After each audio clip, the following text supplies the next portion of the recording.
আপনাদের সাথে পরিচিত হতে পেরে খুবই ভালো লাগলো। আমি আসলে বেশি কথা বাড়াতে চাই না, সংক্ষেপে আমার স্পিচটা দিতে চাই আপনাদের সামনে। আসলে দেশটা তো কারো একার না, দেশটা আমাদের সবার। আমি এই চেয়ারের বাহক মাত্র, আমার জাস্ট একটা ডেজিগনেশন আছে, কিন্তু ইউনিটি ইজ দ্য পাওয়ার। আমরা যদি সবাই মিলে একসাথে কাজ করি, একত্রে থাকি এবং টিম ওয়ার্ক হিসেবে আমাদের কাজটাকে দেখি, তাহলে অবশ্যই আমরা আমাদের কাজে সফলতা পাবো ইনশাল্লাহ। আর কিছু পয়েন্ট বলতে চাই, আমাদের কাজের শান্তি শৃঙ্খলা আমাদের বজায় রাখা খুব জরুরি এবং আসলে সততা বজায় রাখা খুব জরুরি। এই এলাকায় এবং এই অফিসে আমি কোনো দুর্নীতি বা অন্যায় দেখতে চাই না। আশা করি আপনারাও আমার সাথে একমত হবেন। আমি আপনাদের কথা দিচ্ছি, আমি যে কোনো প্রশাসনিক দায়িত্বে অবশ্যই কঠোর থাকব এবং আসলে সেটা দেশ ও দশের স্বার্থেই এবং জনকল্যাণের স্বার্থেই হবে। সর্বশেষে বলতে চাই, আজকে আমার জয়নিং ডে, আমার এখানে দায়িত্ব পালনের শেষ দিন পর্যন্ত দয়া করে কেউ ফুলের মালা আমার অফিসে আনবেন না এবং কোনো অন্যায় তদবির নিয়ে আমার কাছে আসবেন না। আপনাদের কাছে যেন কেউ অন্যায় তদবির নিয়ে না আসে এবং কাজ হাসিল করে। যে তদবির করবে তার যেন যোগ্যতা থাকে, যোগ্য লোকই কাজ পাক, সেটাই আমাদের জন্য আসলে উত্তম। আমি একটা জিনিস বিশ্বাস করি, আমরা যদি সফল হতে চাই তাহলে আমাদের কাজের মাধ্যমে সফল হব, মানুষের কথায় বা কাগজে লিখে মানুষের সফলতা প্রকাশ করা যায় না। আশা করি আমাদের সামনের দিনগুলো অনেক ভালো হবে, আমরা সবাই সবার কাজে লেগে পড়ি। তাহলে আজকে থেকেই সবাই ভালো থাকবেন। Thank you. আসসালামু আলাইকুম।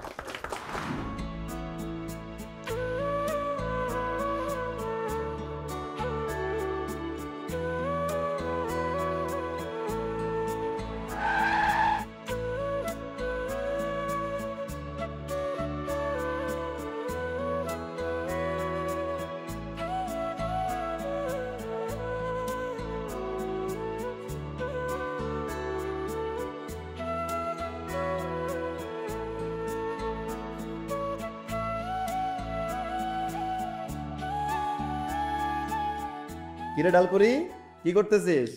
আমি এই তো আব্বার সাথে বজলু ভাইয়ের সাথে বসে ভাত খাচ্ছি, তোকে খুব মনে পড়তেছিল। তুই খাওয়া দাওয়া করছিস? তো সেমিস্টার শেষ কবে? শোন, সেমিস্টার শেষ করে কিন্তু বাসায় চলে আসবি আমার কাছে, ঠিক আছে? আর পরীক্ষা চলা অবস্থায় যে কোনো হেল্প লাগলে ভাই আছে, জানাবি। ভালো থাকিস, ঠিক আছে? লেখাপড়া করিস মন দিয়ে। রাখলাম, আল্লাহ হাফেজ। ওয়ালাইকুম আসসালাম। তুমি একটা নাম নষ্ট করিস কেন? হ্যাঁ, কি ডালপুরি বা? আরে ও ডালপুরি ছোটবেলা থেকে খাইতে অনেক ভালোবাসতো, ওর আদর করে ডালপুরি ডাকে। বিষয়টা আসলে তা না, সে তো ডালপুরে খাইতো, তো ভালোবাসতো কিনা আমি জানি না। আসলে আমি তো বর্গা চাষ করতাম, তেমন কোনো আয় রোজগার হইতো না, তাতে ঘরের খাওয়ানো আনতে পারতাম না। ওর মা মানুষের বাড়িতে কাম কইরা আটা ডাইল চাল এগুলো যে আনতো, তা দিয়া ডাইলপুরের মতো কিছু একটা বানাইয়া দিত।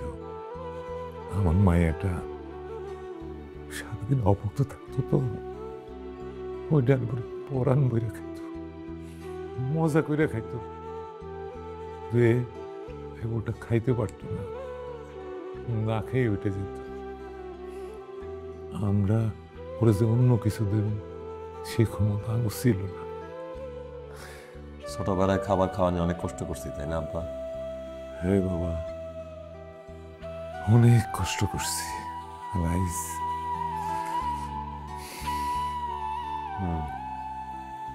আগে খাবারের অভাব ছিল, মানুষগুলো ছিল পাশে। এখন খাবারের অভাব নাই, খাবার খাওয়ার মতো মানুষগুলো নাই। মা পাশে। আমি ছোটবেলায় উঠানে বসে পড়ালেখা করতেছি, মা সুইটা এসছে খাবার দিতে। আমি তারা জিজ্ঞাসা করতাম, মা তুমি খাইছো? সে কইতো হ্যাঁ খাইছি। মিথ্যা কথা কইতো, সে আসলে খাইতো না। আমারে খাওয়াইতে পারলে সে খুশি থাকতো। আজকে সব আছে, শুধু মাই নাই।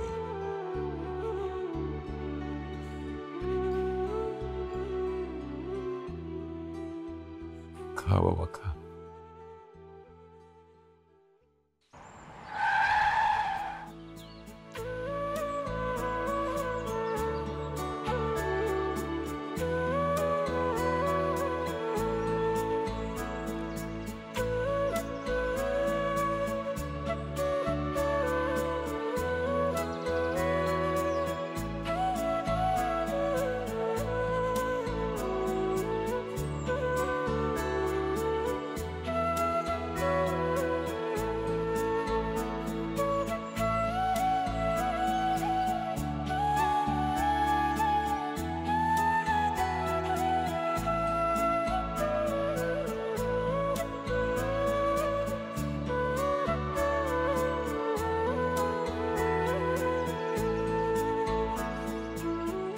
হুজুর সাহেব, এই যে আমাদের সামনে যে প্রশিক্ষণ নীতিমালাটা, যে কয়টা পয়েন্ট অ্যাড হয়েছে, এটা সবাইকে ইমেল করে জানিয়ে দিতে হবে, পারবেন না? জি, বুঝছেন না? জি বুঝছি।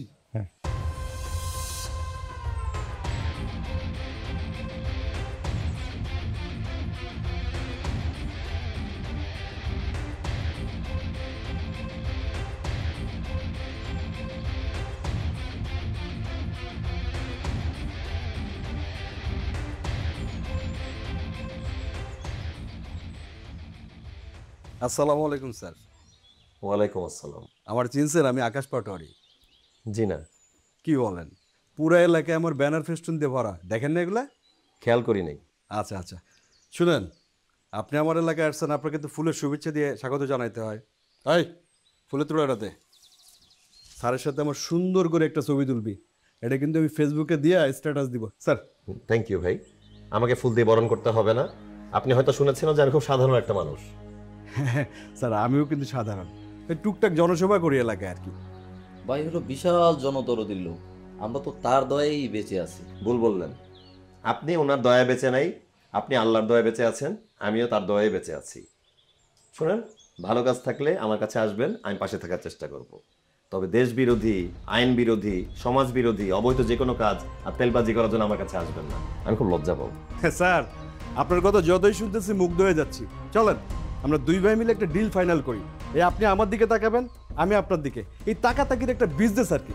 চলেন। আকাশ পাটোয়ারি সাহেব, আমি আসলে এখানে বিজনেস করতে আসিনি, আমি এখানে এসেছি মানুষের সেবা করতে। যদি আপনি মানুষের কল্যাণ হয় আমার কোনো কাজ আনেন, আমি অবশ্যই আপনার দিকে তাকায় থাকবো। কিন্তু যদি আপনি কোনো ব্যক্তিগত স্বার্থে আমার কাছে আসেন, তাহলে আসলে আপনি রুম থেকে চলে গেলে উত্তম হবে। স্যার এতক্ষণ যা বলছে সবই সঠিক। আসলে স্যার ছোটবেলা থেকে একটু লাজুক তো, আর ঘুষটুস খায় না, জান। বুঝছি, স্যারের মনে হয় আমার ডিলটা পছন্দ হয় নাই, অসুবিধা নেই। স্যার আসি, আসসালামু আলাইকুম। চল।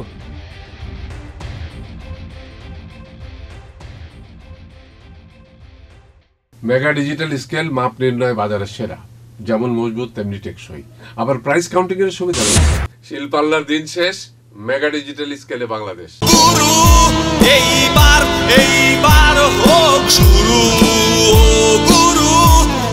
গুরু এবার হোক শুরু, একটি দেশবন্ধু পণ্য। বাপরে বাপ, আসলে স্যার বড় হইলে এরকম ছোট ছোট ঝামেলা আসবে, এটা মানায় নিতে হবে। আসবো স্যার? হ্যাঁ হ্যাঁ, আসেন, বসেন। কি বলবেন বলেন। স্যার একটু সিক্রেট স্যার। হ্যাঁ, কোনো সমস্যা নাই, তাদের সামনে বলতে পারেন, বলেন। স্যার আগামী সপ্তাহে একটা টেন্ডার রিলিজ হচ্ছে স্যার। স্যার আমার পরিচিত একজনকে যদি কাজটা আপনি পাইয়ে দেওয়ার ব্যবস্থা করেন, একদম ঝুঁকিমুক্তভাবে স্যার ভালো একটা অ্যামাউন্টের লেনদেন করা সম্ভব। স্যার আপনাকে কিছু করতে হবে না স্যার, আমি সব ব্যবস্থা করব। দেখেন রিপন সাহেব, আমাকে অবৈধ প্রস্তাব দেওয়ার জন্য আপনাকে আইনে হাতে তুলে দিতে পারতাম, কিন্তু সেটা আমি করব না। আমি আপনাকে আরেকটা সুযোগ দিব। প্রত্যেকটা মানুষেরই সুযোগ পাওয়া উচিত। এসব অবৈধ প্রস্তাব নিয়ে আমার কাছে আসবে না, কোনো লাভ হবে না। অবৈধভাবে আপনাকে কাজটা পাওয়াই দিব, কন্ট্রাক্টর কোনো কাজ করবে না, এদিক ওদিক করে তার ঘুষের টাকাটা তুলে নিবে, কাজের কোয়ালিটি হবে খারাপ, রাস্তা আবার ভাঙবে, আবার সংস্কার করা লাগবে, ক্ষতি হবে দেশের দোষের, সমাজের, দেশের এবং এই দেশের মানুষের কোনো ক্ষতি হয় এমন কোনো কাজ আমি করবো না, কাউকে করতেও দিব না। বুঝা গেছে জিনিসটা না ঝামেলা আছে? না, বুঝতে পেরেছি স্যার, আপনার কথা শুনে খুব গর্ব হচ্ছে স্যার। আমার কথা শুনে গর্বিত হওয়ার কোনো দরকার নেই। আপনি দেশের এবং দশের জন্য ভালো কাজ করেন, যেন দেশের সবাই আপনাকে নিয়ে গর্ববোধ করে। বসে আছেন কেন? যান, ভালো কাজে ঝাঁপায় পড়েন। আর শোনেন, ভালো কাজে শান্তি আছে। ওয়ালাইকুম আসসালাম। কত ধরনের লোক যে আসবে যাবে স্যার, এগুলি ঠান্ডা মাথায় কন্ট্রোল করা লাগবে। ওই যে স্যার যে মেলের কথা বললেন না, ওইটা তাহলে আপনি ওই মেল করে দেন, আর স্যারের চিনি স্যার একটা চা দিবের করেন। ঠিক আছে, হ্যাঁ, যান। বুঝলু ভাই, স্যার, তুমি যখন লোকজন থাকে আমাকে স্যার বলে ডাকো, সম্বোধন করো, আমি খুব লজ্জিত হই। আসলে সবার সামনে ডাকো ঠিক আছে, কিন্তু যখন তুমি আর আমি থাকবো তখন তুমি আমার ভাই ডাকবা, আমার তুই করেই বলবা। শোনো বুঝলু ভাই, তুমি আমার জীবনে খুব বড় একটা অংশ, সেটা ভুলে যাও না। এই যে চেয়ারটায় বসে আছি না, এটার পিছনে অবদান কিন্তু তোমার। তোমার একটা কথা আমার কানে বাজে সবসময়, শফিক, লক্ষ্যভ্রষ্ট হওয়া যাবে না। যত ঝড়ঝাপটায় আসুক তুই পারবি। তুমি আমার অনুপ্রেরণা বুঝলু ভাই। এমন ভাবে কইতেছিস মনে হলে আমি তো সবকিছু করে দিছি। শোন, তোর নিজের যোগ্যতা তুই হয়েছিস, এই যে এত বড় হয়েছিস, এত বড় চেয়ারের মালিক হয়েছিস, কিন্তু মনটা সে আগের মতো বড় হয়ে আছে। আরে আমি আর কি বড় মনের মানুষ বুঝলু ভাই, তুমি অনেক বড় মনের মানুষ। আমি সেই দিনটা এখনো বলতে পারি না। তুমি আমার পড়ালেখা করার জন্য পড়ার টেবিলটা মাথায় করে নিয়ে সেই 4 কিলোমিটার দূর থেকে হাইটে নিয়ে আসছো, সেটা কি ভোলা যায়? কত বড় মনের মানুষ হলে মানুষ মানুষের জন্য এরকম করে বলো? না রে ভাই, ওটা আমার দায়িত্ব ছিল। আচ্ছা ভাই শোনো, আমি একটু গাড়ি নিয়ে বাইরে যাবো, তুমি অফিসে থাকো। কোনে যাবি? একটা বিশেষ কাজ আছে ভাই। ও আচ্ছা, তালি কর স্যার, তুই যা। কেউ আছে নাকি আবার? আচ্ছা ঠিক আছে, শোনো তুমি থাকো, আমি একটু গেলাম। আচ্ছা, ঠিক আছে, কল দিব না তোমারে, দিস। কাজ শেষ করে হ্যাঁ। কল দিব। এটা বন্ধ করে দেবো। হ্যাঁ দাও দাও। হ্যাঁ।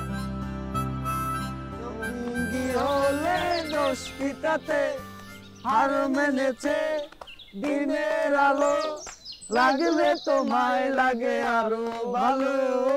কি একা নাকি? তোকে বলবো একা নাকি? আহা, রাগ করে কেন? দেখো না, তোমাদের আর আমার মধ্যে একদম ম্যাচিং ম্যাচিং ব্যাপার আছে তো। কিসের মেশিন? ফালতু পোলাপান। আহা, এত রাগ করে কেন? চলো আজকে হয়ে যাক ফাঁকা বাড়ি, একটা লেজারিন। শয়তানের বাচ্চা কোথাকার, একটা থাপ্পড় দিব। ওহ,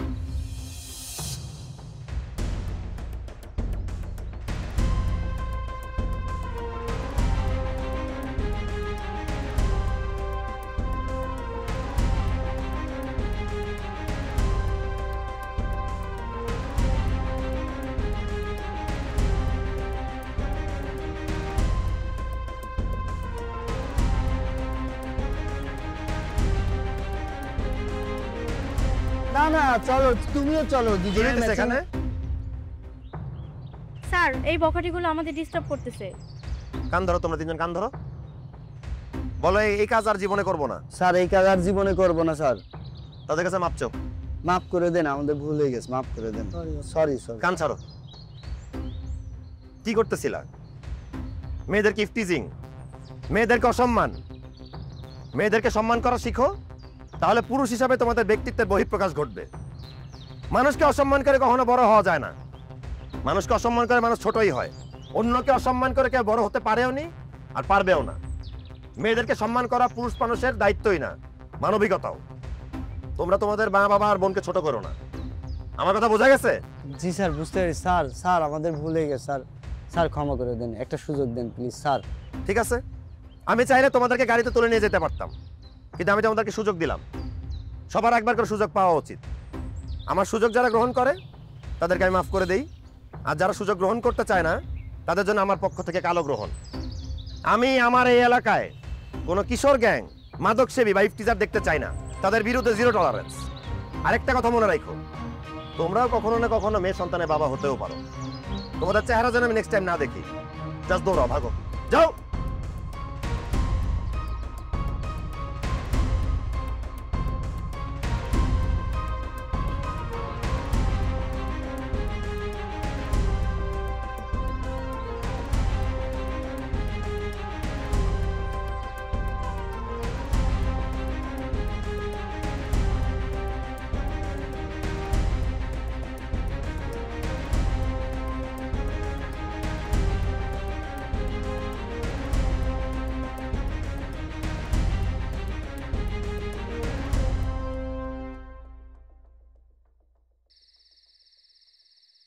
শফিক কি বলছো ভাই, ধরে পারতেছ? আসো। আরে না, খারা খারা খারা কি হয়েছে?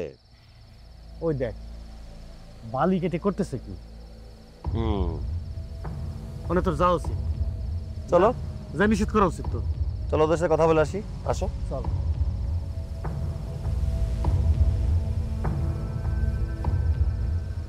এ ভাই, এই স্যার একটু কথা বলবে।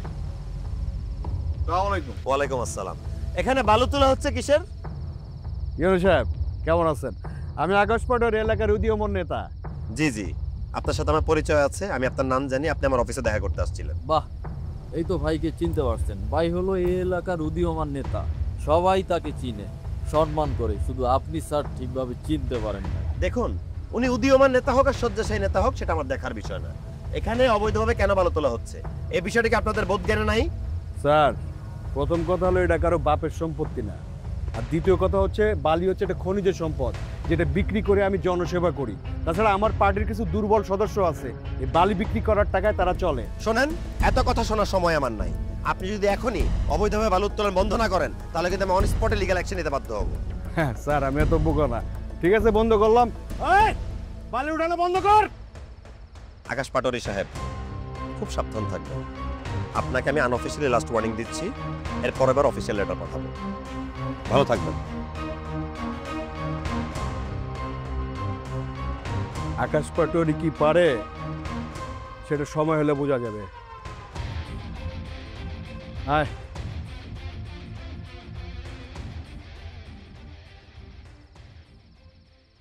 স্যার আসবো?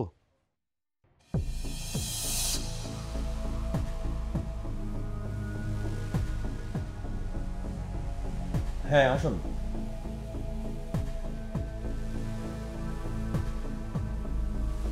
প্লিজ বসুন।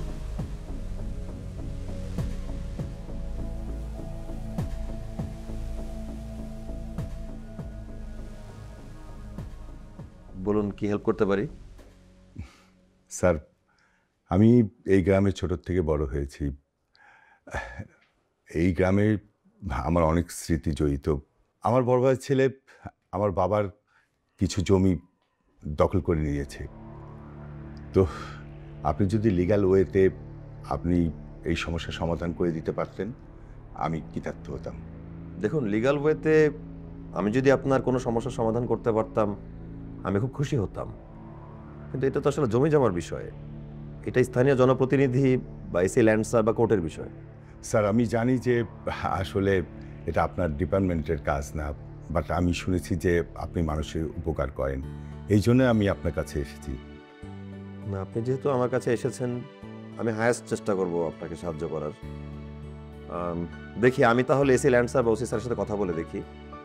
বজলু সাহেব, স্যার আপনি ওনার ফাইলটা নিয়ে রাখেন এবং ব্যাপারটা নোট করে রাখেন, এই আর কি। ধন্যবাদ স্যার, আমি উঠি। জি, আসসালাম। ওয়ালাইকুম আসসালাম।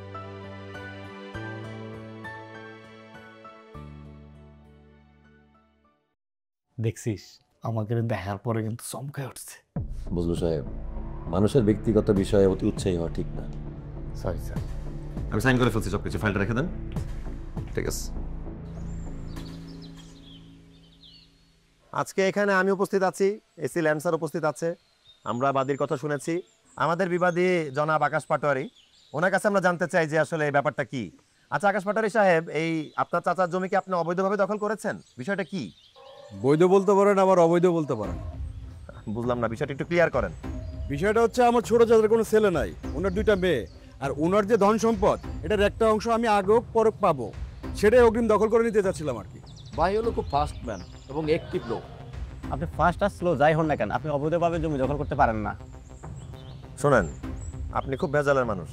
এই অল্প কয়দিনে বুঝছি ভেজাল ছাড়া আপনার একদম ভালো লাগে না। দেখেন, খুব সিম্পল একটা হিসাব, আপনার চাচা যদি আপনাকে জমিটা দেয় তাহলে সেটা আপনার হতে পারে, কিন্তু আপনি যদি অবৈধভাবে দখল করতে চান তাহলে সেটা আপনি করতে পারেন না, কারণ জিনিসটা অবৈধ। জি, আমি মাঠের কিছু জমি ইচ্ছাকৃতভাবেই দিয়ে দিয়েছি। এটা হচ্ছে আমার বাপ দাদার ভিটে বাড়ি। আমি যতদিন বেঁচে আছি এটা আমি কাউকে দিতে চাচ্ছি না। বাদীর কথা তো শুনলেনই, তাহলে তো এই জমিটা আপনি পাচ্ছেন না আকাশ পাটোয়ারি সাহেব। জি। তাহলে আপনার করণীয়? ঠিক আছে, আমি এই জমি আর দখল করব না। ঠিক আছে, আমি আশা করি আপনি আকাশ পাটোয়ারি সাহেব, আপনার চাচা মিজান পাটোয়ারি সাহেব, আমি মনে করি যে আপনারা দুজন একত্রে বসবাস করলে সেটা উত্তম হয় এবং আপনারা একত্রে বসবাস করবেন। এখন আপনারা যেতে পারেন। জি স্যার, ঠিক আছে। আমার ওই যে কনস্ট্রাকশনে কাজ চলতেছিল ওগুলো সব বন্ধ করতে বলতেছে। এই চল। তো মুরব্বীরা, আপনারা তো দেখলেন যে আমি উপস্থিত ছিলাম, এসি ল্যান্সার উপস্থিত ছিল, বাদীর কথা শুনলেন। উনি আসলে অবৈধভাবে জমি দখল করতে চাচ্ছিলেন, সেটা আমরা করতে দিব না। তো আপনারা কি এই জমির বিচারের সাথে একমত? একমত। ঠিক আছে, আপনারা তাহলে বাসায় যান। সবাইকে অনেক ধন্যবাদ। আসসালামু আলাইকুম।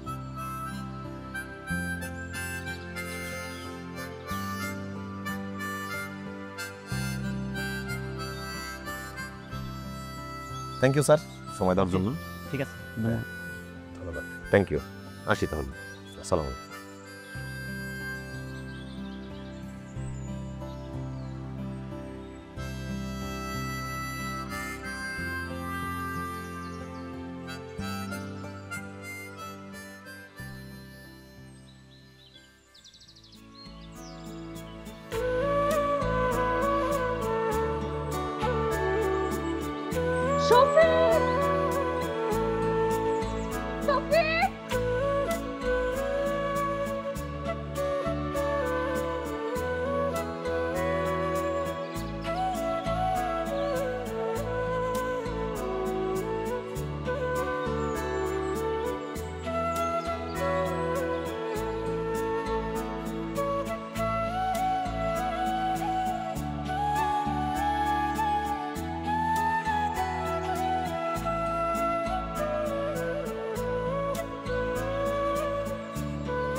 সুচিক স্যার, কেমন আছেন আপনি?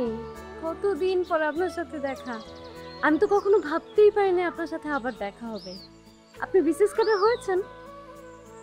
হ্যাঁ, হয়ে গেছি। এই খবরটা আসলে তোমাকে পৌঁছানোর জন্য অনেক চেষ্টা করছিলাম। তোমাদের বাসায় যাই, গিয়ে দেখি তালা দেওয়া। তোমাকে অনেকবার ফোন কল দেওয়ার চেষ্টা করছি, ফোনে সংযোগ পাই নাই, ফোন বন্ধ ছিল। আসলে কত যে চেষ্টা করছি তোমাকে কিভাবে খবরটা পৌঁছাবো, পরে আল্লাহকেই বললাম, আল্লাহ তুমি এই খবরটা তিথিকে পৌঁছায় দিও। আমি অ্যাটলিস্ট তিথির স্বপ্নটা তো পূরণ করতে পারছি। বিসিএস ক্যাডার হয়েছেন, এটা তো তেমন কোনো স্বপ্ন না। এখন আমার স্বপ্নগুলো অনেক বড় বড়। এখন আপনাদের মতো অনেক সাবেক বিসিএস ক্যাডাররা আমার হাজবেন্ডের অফিসে জব করে, আর আমার হাজবেন্ডকে স্যার বলে সম্বোধন করে। আর আমার হাজবেন্ড অনেক ভালো একজন মানুষ, আমাকে অনেক ভালোবাসে, অনেক টেক কেয়ার করে আমার। আর আমি নিজে 3 বেলা আমার হাজবেন্ডকে নিজের হাতে খাইয়ে দিই। এক কথায় বলতে পারেন আমি পৃথিবীর সব থেকে সুখী মানুষ। জেনে খুব খুশি হলাম। আসসালামু আলাইকুম স্যার, কেমন আছেন? ওয়ালাইকুম আসসালাম, আমি ভালো আছি। তুমি কেমন আছো? জি স্যার, আলহামদুলিল্লাহ ভালো। আপু, বাবা ডাকে, চল। Bye bye sir.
আসো ভাই, তিথিরা তো দেখাইছে নাকি? হ্যাঁ, দেখা হয়েছে। ভালো আছে, খুশি আছে, বিয়ে করে ফেলছে। এর চাইতে ভালো আর কি হইতে পারে? ওর বিয়ের খবর শুনে আমি অনেক খুশি হয়েছি। তোর চোখের ভাষা কিন্তু আমি বুঝি। এটা যে তোর মনের কথা না, আমার ভালো লাগবে।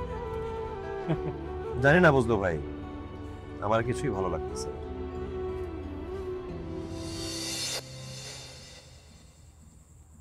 জ্যোৎস্নার আলো আপনার কেমন লাগে? পৃথিবীর সমস্ত আলোয় আমাকে আনন্দিত করে। আমার চোখের আলো আপনাকে আনন্দিত করে? করে। তাহলে আমার চোখের স্বপ্নগুলো কি আপনি দেখতে পান? না। আমার স্বপ্নগুলো আসলে খুব ছোট, খুবই সাধারণ, তাই হয়তো আপনি দেখতে পান না। আমার স্বপ্নগুলো ধরেন খুব ছোট একটা ঘর, একজন সাধারণ মানুষ যার হাত ধরে পাড়ি দিতে পারবো আমি বিশ্বপথ, যে তার আপন মহিমায় ভালোবেসে আনন্দে ভরিয়ে তুলবে আমার আপন ভুবন। আমি চাই আপনার স্বপ্নগুলো সত্যি হোক। কিরে, কি চিন্তা করিস? না, চিন্তা করতেছিলাম ভাই, মানুষের ছোট ছোট স্বপ্নগুলা অনেক বড় হয়ে যায়। ওই বড় স্বপ্নে মানুষ বিভোর হয়ে যায়, আত্মহমিকা নিজেকে বিলীন করে ফেলে। মানুষ ভুলে যায় তার সোনালী সহজ অতীত। তোর চেহারাই কথা কয় না, আমি তোর চেহারা পড়বে পারি ভাই। আমার কিছুই ভালো লাগতেছে না বুঝলো ভাই, জানি না কি করব। আলোর নিচে যেমন অন্ধকার থাকে, ভালোবাসার নিচেও থাকে ঘৃণা। এক নিমিষেই আমার সুন্দর অতীতটা অন্ধকার হয়ে গেল। দেখ ভাই, আল্লাহ যা করে ভালোর জন্য, আল্লাহ উত্তম পরিকল্পনা। এই অন্ধকার নিমিষে কাটে যাবি, শুধুমাত্র একটা আলোর দরকার, সেটা হলো সূর্যের আলো। আলো আসবি ভাই, অপেক্ষা কর, আলো আসবি।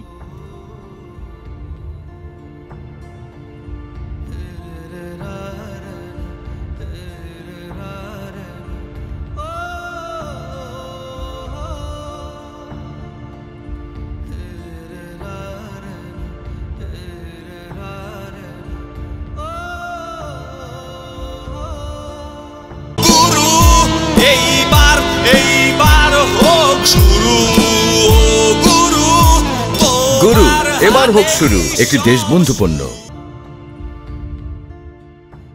2 নেলে 6, 2 নেলে 6, 3 কত হয়েছে?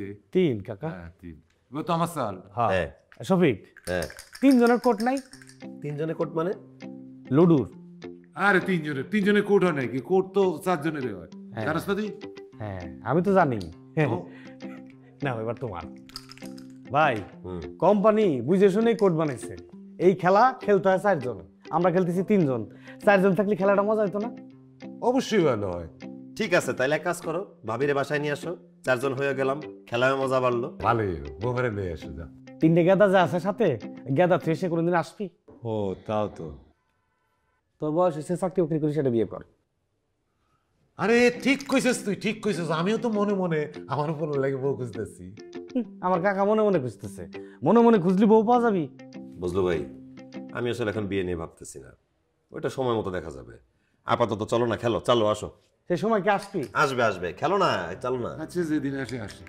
কাকা 6 পড়তে এখন উঠেবেন নাকি খাবেন? উঠাবো। তাহলে উঠেন। আমার ও তোর নে 2 নে, এবার তোরি খায়া দিই। যা। স্যার, আপনার কারণে আমার জমির সমস্যাটার সমাধান হলো। আপনাকে ধন্যবাদ দেওয়ার ভাষা আমার নেই। জাস্ট মিষ্টি নিয়ে এসেছি, আপনি যদি একটু মিষ্টি মুখ করতেন। দেখুন, আমি আপনাকে সাহায্য করেছি, এটা আমার দায়িত্ব ছিল। আর আমি সবসময় সত্য আর বাস্তবতার পক্ষে। আপনি যদি নেক্সট টাইম বিপদে পড়েন, অবশ্যই আমার কাছে আসবেন। আমি আপনার বা আপনাদের সবার পাশে আছি। Thank you sir. স্যার একটু মিষ্টি মুখ করেন, আমি তাহলে উঠি। দেখুন, আসলে আপনার মিষ্টি অফিসে বসে খেতে আমার কোনো আপত্তি নেই, তবে আসলে অফিসে বসে এই মিষ্টি খাওয়াটাও আমি মেনে নিতে পারি না। আবার আপনাকে মিষ্টি আপনাকে ফেরতও দিতে আসলে আমার মন চাচ্ছে না। তবে একটু উপায় আছে। বজু সাহেব, বজু সাহেব। স্যার এই আচ্ছা শুনুন না, এই মিষ্টির প্যাকেটটা নিয়ে অফিসের সবাইকে খেতে দেন, আমরা সবাই মিলে আজকে মিষ্টি খাবো। জি জি স্যার, জি। স্যার আমি উঠি। প্লিজ বসেন তো, আপনিও মিষ্টি খাবেন আমাদের সাথে। আর আপনার কাছে আমার একটা রিকোয়েস্ট আছে, আপনি আমাকে স্যার করে ডাকবেন না, আপনি আমাকে নাম ধরে ডাকবেন। আমি আপনার ছেলের মতোই, আপনি আমার গুরুজন, আমার পিতার মতোই। সো স্যার ডাকা দরকার নেই। আসলে স্যার আপনি খুব ভালো। আপনি না, আমাকে তুমি করেই বলেন, সেটাই বেটার। তুমি বাবা আসলেই অনেক ভালো মানুষ। পরিস্থিতি, পরিবেশ, বাস্তবতায় মানুষকে কখন কোন পজিশনে নিয়ে যায় এটা বলা মুশকিল। তুমি তো এখন অনেক বড় হয়ে গেছো। আমি তোমার সঙ্গে অন্যায় করেছি, বজলু তোমার সাথে অনেক খারাপ ব্যবহার করেছি, এই জন্য আমি ক্ষমা প্রার্থী। অবশ্য এই অন্যায়ের শাস্তি আমি পেয়ে গেছি। আমার মেয়েটা। কি বলতেছেন আপনি? আপনার কথা কিছু বুঝতে পারলাম না। আমার মেয়ে তিথি মেন্টালি সিক, 5.5 বছর সে মেন্টাল হসপিটালে ছিল। কিছুদিন আগে ওকে আমি বাসায় নিয়ে এসেছি, আবার হয়তো নিয়ে যেতে হতে পারে। এই কখনো কখনো সে ভালো থাকে, বুদ্ধিমতী পরিচয় দেয়, আবার কখন যেন কি হয়ে যায়। আপনি কি বলতেছেন এগুলো? কিভাবে কি হলো? তুমি হয়তো জানো, আমার মেয়ের বিয়ে ঠিক করেছিলাম, ঠিক বিয়ের রাতেই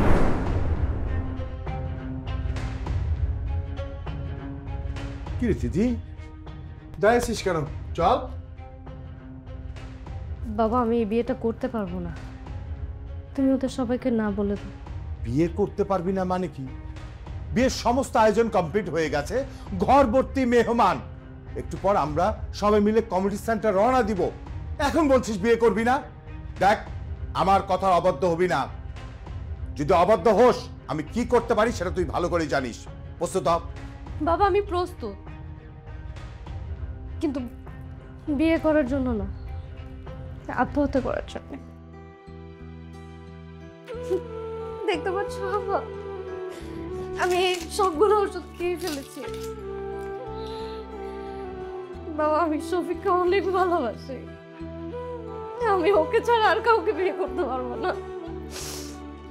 ওকে ছাড়া আর কাউকে বিয়ে করাটা উচিত হবে না বাবা, আমি পারবো না।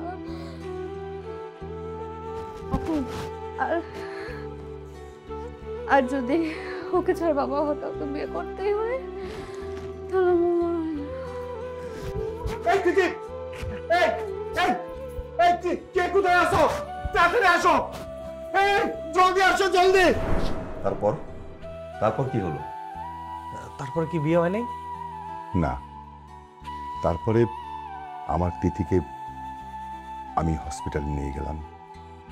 তিথি শারীরিকভাবে সুস্থ হলেও মানসিকভাবে ভীষণ অসুস্থ হয়ে পড়ল।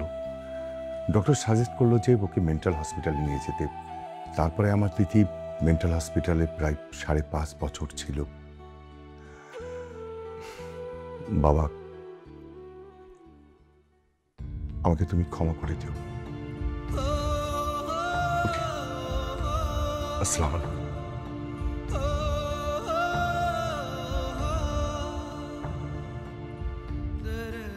বুঝলো ভাই?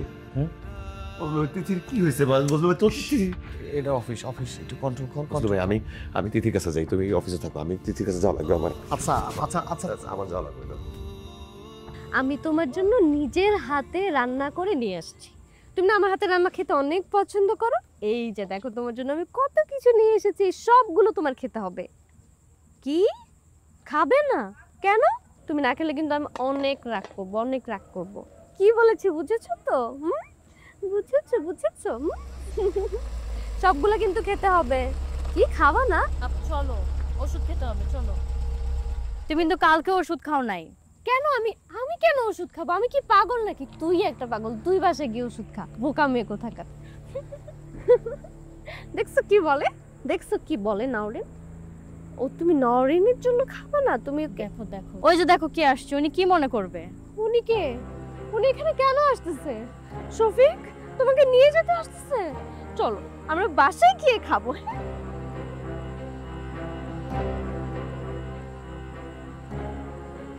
আমি তোমাকে বাসায় গিয়ে নিজের হাতে খাইয়ে দেবো, ঠিক আছে? এখন আমার আপুকে দেখে কি হবে স্যার? যদি ওষুধ খায় তো ঠিক থাকে, আর যদি না খায় তাহলে সারাদিন কি যে বলে তার বলে বোঝানো যাবে না। স্যার আমার আপুর জন্য দোয়া করবেন। আর তাছাড়া আমি তো জানি আপনি আমার আপুর সাথেই দেখা করতে আসছেন। না তাওরিন, আমি আমার ভাগ্যকেই দেখতে আসছি। না স্যার, এটা তো ভাগ্য না, এটা দুর্ভাগ্য। আচ্ছা বাদ দেন, বাসায় আসেন। না আজকে না, অন্য কোনো দিন আসবো।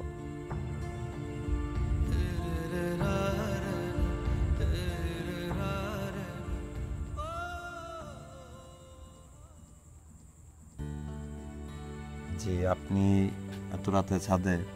নিচে গিয়েছিলাম, দেখলাম আপনি নাই, তাই ভাবলাম ছাদে এসে দেখি আপনি আছেন কিনা। আপনারে আমার সাথে কথা বলতে অন্য কেউ দেখে ফেললে তো বাজে কথা বলবে। কে দেখে ফেললো, কে আজে বাজে কথা বললো, এটা নিয়ে আমি চিন্তা করি না। আপনি খেয়েছেন? জি, খেয়েছি। কখন খেয়েছেন? আমি তো তখন দেখলাম আপনি খেতে বসছেন, হঠাৎ করে একটা গাড়ি আসলো, আপনি গেট খুলতে গেলেন, তারপর তো আর খেতে বসেন নাই। জি।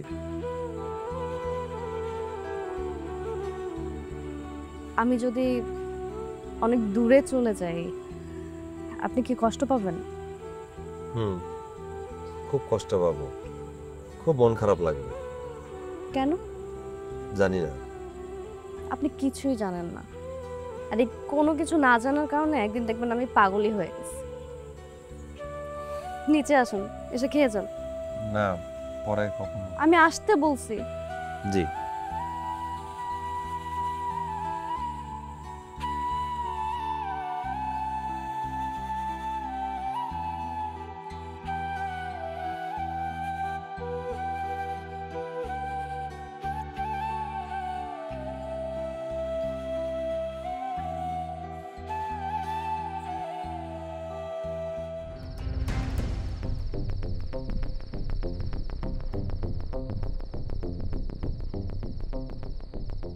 জনি, হ্যাঁ বড় ভাই। এলাকার খবর কিছু জানো? কোনো সমস্যা হয়েছে? তুই তো এলাকার কোনো খবর রাখো না। ইওনো মহোদয় যে আকাশ পাটোয়ারি রে বালি উত্তোলনের পারমিশন দিচ্ছে, এই বালুর ড্রেজারের পানি কৃষক জমিতে যাইয়া সব ফসল পয়সা চাইতেছে। কিন্তু ভাই, আমি যতটুকু জানি ইউনো সাহেব তো একজন সৎ মানুষ। ইওনো মহোদয় যে সৎ মানুষ এটা তুইও জানো, আমিও জানি, কিন্তু এই যে আম জনতা এরা তো আর জানে না। জানে? তাহলে ভাই আমরা এখন কি করব? এই একটা সুযোগ, এই সুযোগে ইউনোর বিরুদ্ধে আমরা একটা আন্দোলন গড়ে তুলব। এই আন্দোলনে হয় ইউনো মহোদয় পড়বে, নয় আকাশ পাটোয়ারি পড়বে, মাঝখান থেকে লাভ হবে আমাগো। কিন্তু বড় ভাই, আকাশ পাটোয়ারির বিরুদ্ধে যে আপনি আন্দোলন করবেন, একবার যদি হাইরা যান তাহলে কি আমরা জানে বাঁচতে পারব? আরে বলত, সেনাপতি রাজা হয় কখন? কখন? যখন রাজা মইরা যায় বা রাজারে মাইরা ফেলানো হয় তখন। সারা জীবন কি চামচাগিরি কইরা থাকবি? রাজা হইতে মন চায় না, সেনাপতি হইতে মন চায় না। আমার ভিতরে তো রাজা হওয়ার লোভ কাজ করে, তোর করে না সেনাপতি হওয়ার লোভ? অবশ্যই মন চায়। এই ইস্যু নিয়া, পানির ইস্যু এবং বালুর ইস্যু নিয়া এই এলাকার আম জনতার ভিতরে একটা ক্ষোভ তৈরি করতে হবে। এই ক্ষোভ তৈরি করে আমরা একটা বিশাল আন্দোলনের আয়োজন করব। এই আন্দোলন দিয়া হয় ইওনো মহোদয় নয় আকাশ পাটোয়ারি, দুজনের একজনের ফালাই দিতে হবে। এই দুজনের একজন পড়লেই মাঝখান থেকে লাভবান হব আমরা, তুই আমি। এইটাই হলো মোক্ষম সুযোগ। ওকে বড় ভাই, চল চল। শফিক, আমি যদি অভিনেতা হতাম না, আমার মনে হয় ভালো করতাম। কেন? ওই যে দেখলাম অফিসে তোরা তো অভিনেতা, কই কি স্যার স্যার বোঝা যায় নাকি? না, ভালো বলছো, বোঝা যায় না। কাকা বোঝা যায় না। খাবেন না? আসেন।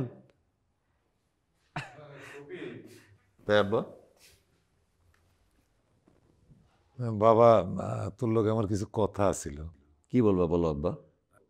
ওই তোরে না কইয়ে আমি কাল তোর লাগে একটা মাইয়া দেখতে গেছিলাম, ওই ডিসি সাহেবের মাইয়া।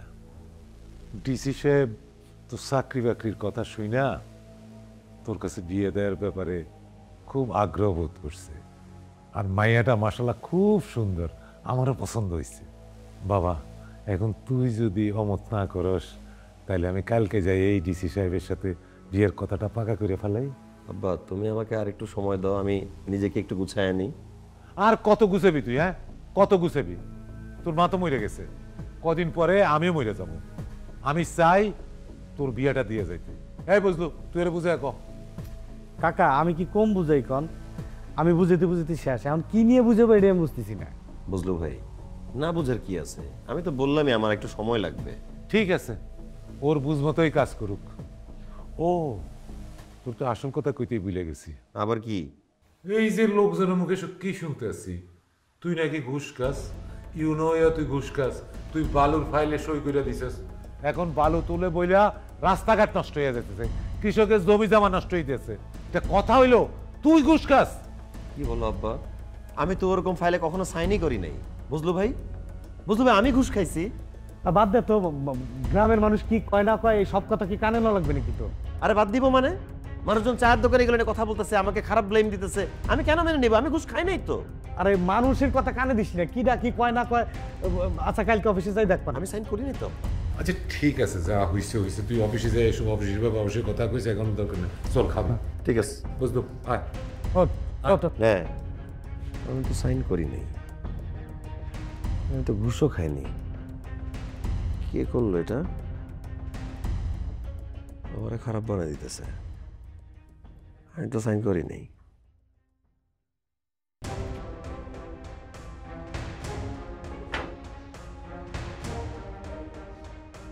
এটা কিভাবে পসিবল? আমার সিল ইউজ করা, আমার সাইন ইউজ করা, জনগণের ক্ষতি হয় এমন একটা জিনিস আমি জেনে শুনে পারমিশন দিব? আমি নিজেই দেখে তো অবাক। এই পারমিশন তো আমি দেই নাই, কে দিছে এই পারমিশন? কিন্তু স্যার এই পেপার পত্রিকা জনগণ সব তো আপনারা দোষারোপ করতেছে।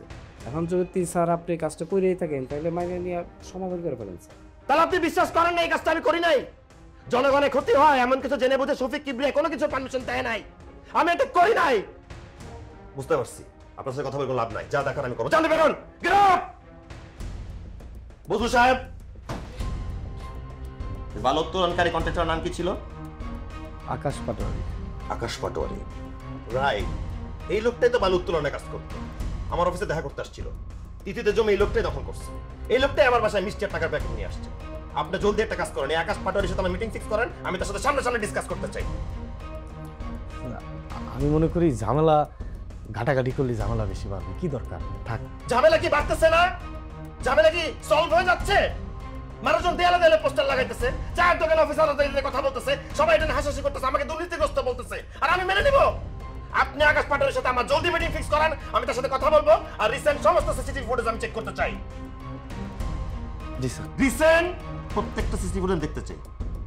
জি যাও।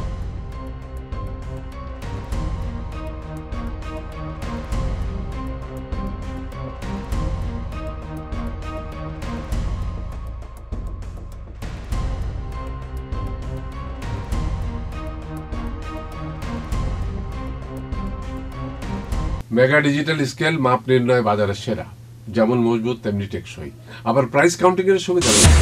শিল্পাল্লার দিন শেষ, মেগা ডিজিটাল স্কেলে বাংলাদেশ।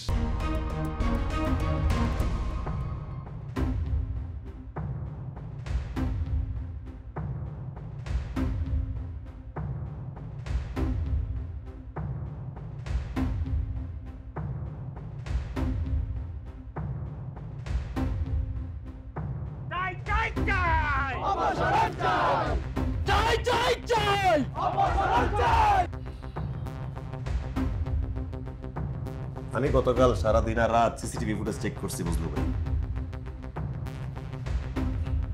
তুমি এটা কিভাবে বললা বুঝলো ভাই? তুমি আকাশ পাটোয়ারির সাথে হাত মিলে আমার বিরুদ্ধে জালিয়াতি করতে চাইছো? এটা কি সম্ভব বুঝলো ভাই? আমি তো খুব কষ্ট পাইলাম।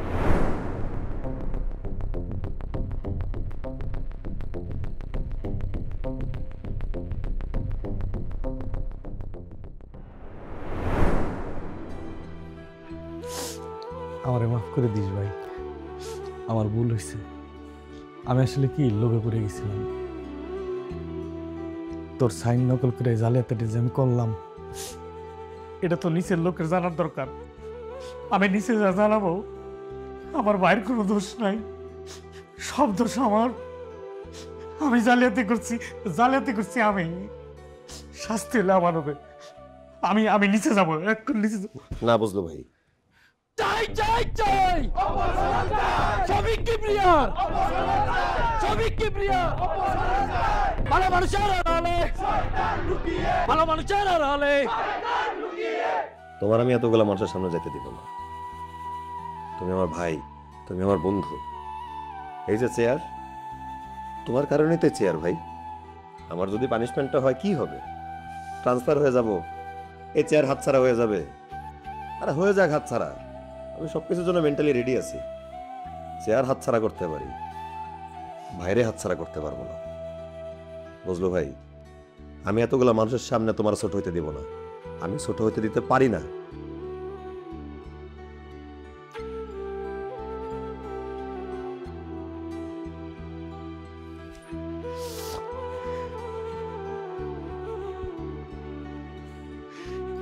চাই চাই চাই শফিক কিবরিয়ার চাই চাই চাই শফিক কিবরিয়ার চাই চাই চাই শফিক কিবরিয়ার ভালোবাসার আড়ালে চাই চাই চাই চাই চাই চাই ভালোবাসার আড়ালে যুদ্ধ আমার শয়তান গো যুদ্ধ আমার চাই চাই চাই শফিক কিবরিয়ার চাই চাই চাই ভালোবাসার আড়ালে চাই চাই চাই শফিক কিবরিয়ার ভালোবাসার আড়ালে। আমাকে একটা শেষবারের মতো কথা বলার সুযোগ দেন কাইন্ডলি। দেখেন, আমি অন্যায় করছি, আমি ঘুষ খেয়ে অবৈধ ফাইলে সাইন করছি, এটা অন্যায় হয়েছে। দেশের নিয়ম এবং আইন অনুযায়ী আমার যা শাস্তি হবে আমি তা মাথা পেতে নিব। তবে একটা কথা বলার আছে আপনাদেরকে আমার, আপনারা এই বিষয়ে যেভাবে এক আছেন, একত্রিত আছেন, সৎ আছেন, এমনটাই থাকবেন। আমার বিরুদ্ধে এবং আকাশ পাটোয়ারির বিরুদ্ধে এভাবেই লেগে থাকবেন। আকাশ পাটোয়ারির বালু উত্তোলন বন্ধ রাখতে হবে। আমি আবারও বলছি, আমি অন্যায় করেছি এবং আমার বিচার দেশের আইন অনুযায়ী হবে, আমি সেটা মাথা পেতে নিব। আমি ঘুষখোর, আমি অপরাধী, আমি আপনাদের মতো সৎ থাকতে পারিনি, আমি অসৎ হয়ে গেছি। এই দেশটা আপনাদের, এই প্রতিষ্ঠানটা আপনাদের, আমরা চলে যাব, অন্য কেউ আসবে। আমি থাকি না থাকি, আপনারা একত্রিত থাকবেন। আমি আমার কৃতকর্মের জন্য আপনাদের কাছে ক্ষমা প্রার্থী, আমাকে মাফ করে দিবেন আপনারা। ভাই ভাই, আপনারা যারা অপসারণ চাইতেছেন ভাই, তারা যে আপনারা সৎ ভাবতেন, সে সত্যি সৎ, সে অসৎ না। এই অসৎ কাজ আমি করছি ভাই, সত্যি এই অসৎ কাজ আমি করছি, শাস্তি হলে আমার উচিত। আপনাদের এলাকার আকাশ পাটোয়ারি, সে আমার মাথায় পিস্তল টেকা।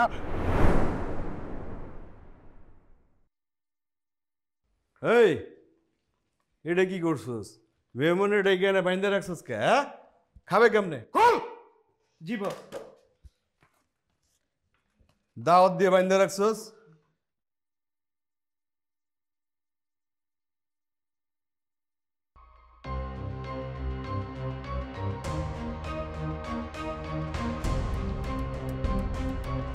গুড।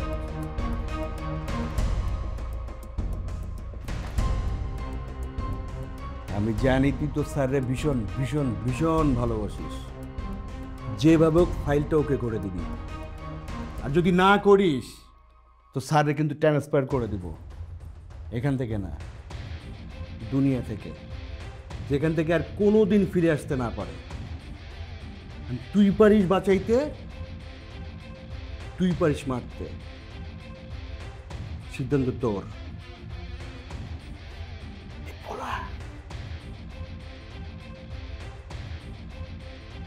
না, আমি বেঁচে থাকতে আমার ভাইয়ের কি ছবি, এটা আমি মেনে নেব না। আমি যেভাবেই হোক। গুড, গুড বয়, লক্ষ্মী ছেলে। এই, কি করছিস এটা? হ্যাঁ, মেহমানের লাগে এটা কি আনছিস? 2 প্লেট কাচ্চি খাবি বাইরে। ঠিক আছে। হ্যাঁ, খাওয়া দাওয়া বাসায় খা দিবি। ওকে।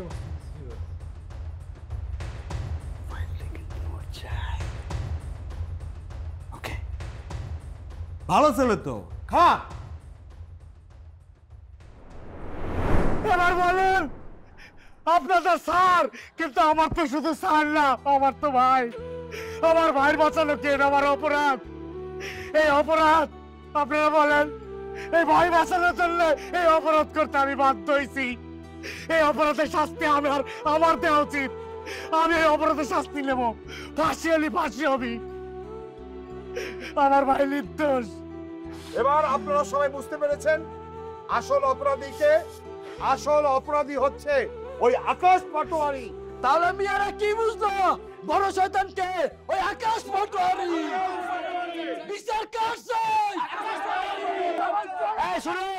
শুনেন, আপনারা একটু দয়া করে আমার কথা শুনেন। কেউ দয়া করে আইন নিজের হাতে তুলে নেবেন না। আপনারা যার যার ঘরে ফিরে যান। অপরাধের বিচার অবশ্যই হবে। আমি নিজে নিশ্চিত করব যে আমি অপরাধের বিচার করাবো। কারো বলির পাঠা হওয়ার দরকার নাই, কারো উপকার করতে গিয়ে কারো ক্ষতি সাধন করার দরকার নাই। আপনারা যার যার ঘরে ফিরে যান। আমি আপনাদের সত্যি কথা দিচ্ছি, এই আকাশ পাটনের বিচার হবে। আপনারা যান। চলেন সবাই, আমরা চলে যাই।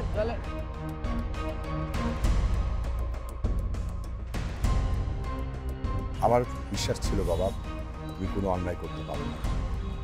তারপরে মানুষ জীবনে চলার পথে অনেক সময় ভুল করে, অন্যায় করে। বুঝলো ভাই, তুমি আমার জন্য জীবন কোরবান দিতে গেছিলা, আচ্ছা তুমি তো বোকা কেন বলো তো? থাক, কষ্ট পাও না ভাই। আবুকাশ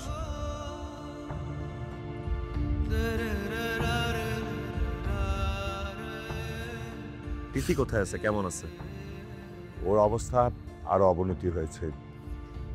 আজকে ওকে ওর আপন ঠিকানায় নিয়ে যাব। নিয়তির কি নির্মম পরিহাস! বাবা সব কিছুর জন্য আমি দায়ী, আমি দায়ী। আসি বাবা, ভালো থেকো।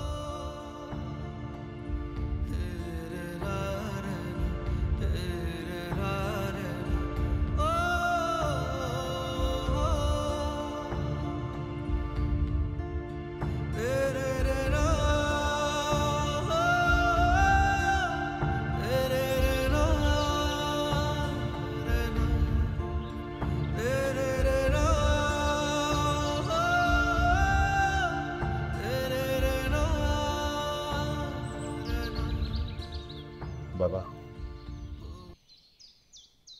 তাহলে তোমরা কথা বলো। বাবা একটু তাড়াতাড়ি করো, ওর আবার মাথার সমস্যা দেখা দিয়েছে, অসুখটা বেড়ে গেছে। মা কথা বল। জি আঙ্কেল।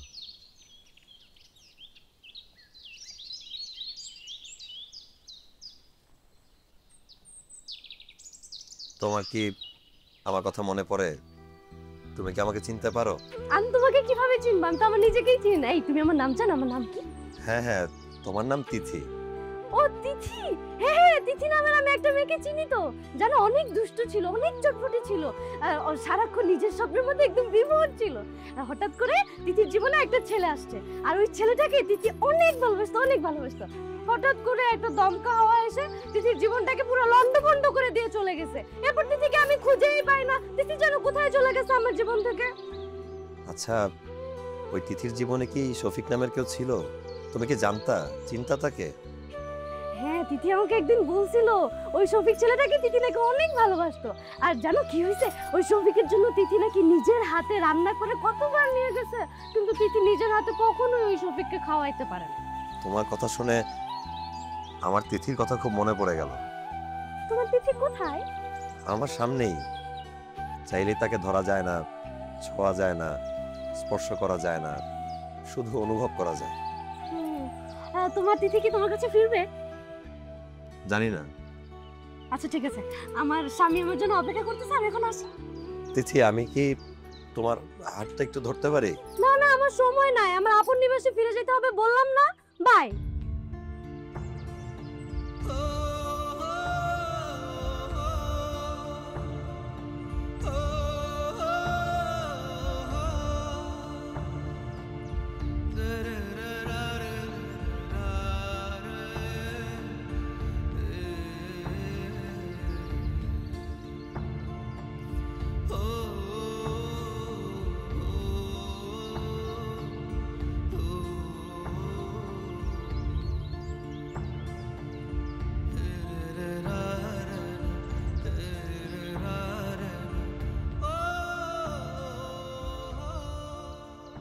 আমার আর তিথির একে অপরের প্রতি ভালোবাসার এই অব্যক্ত অনুভূতি কখনো পূর্ণতা পাবে কি পাবে না, তা আমরা এখন জীবনের এই পর্যায়ে এসে আর কেউ জানি না। কারণ এই 6 বছরে সময় ও পরিস্থিতি আমাদের দুজনের জীবনের গতিপথ আমূল পরিবর্তন করে একে অপরের বিপরীতমুখী করে দিয়েছে। হয়তো বাকিটা জীবন আমাকে এই আফসোস আর আক্ষেপ নিয়েই কাটিয়ে দিতে হবে।